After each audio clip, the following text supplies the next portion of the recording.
Well, what started as a way to stay warm during the freeze across the state ended with the family losing almost everything they own. Thursday morning, a house fire in Hot Spring County left a family of 6 without a home. Caden Michaels spoke with the homeowner earlier today. Joining us now in the studio with more of this. Caden, how'd the fire break out and what's the family doing now? Well, Bob and Laura, what began as a way to heat their home with a space heater has now left a family of 6 paying out of pocket for hotel rooms.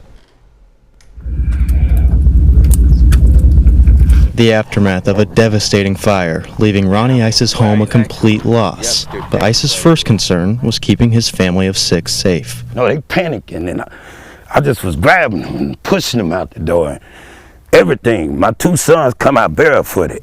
Ice says the fire started from a space heater in his son's room, but they're not sure how. Every night I send my wife to go and make sure they have nothing around it, and make sure you remind them throughout days, you know. And nothing around it, nowhere close. And it left them hopeless and waiting and watching as the home he built from the ground up for 6 years started to fall down. So to watch it come down, I think it's like to watch life come down, you know, and everything that's involved with being successful.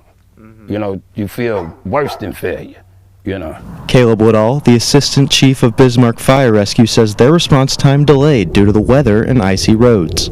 If it's a normal day, our response time probably would have been in between 10 to 12 minutes response. My response time was almost 25 to 30 minutes. And that the lost time was crucial.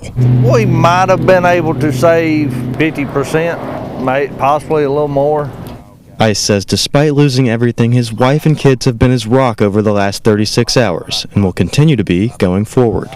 But they've been a big support, and they is really being strong for me. Now he's hoping his story can be a message for others.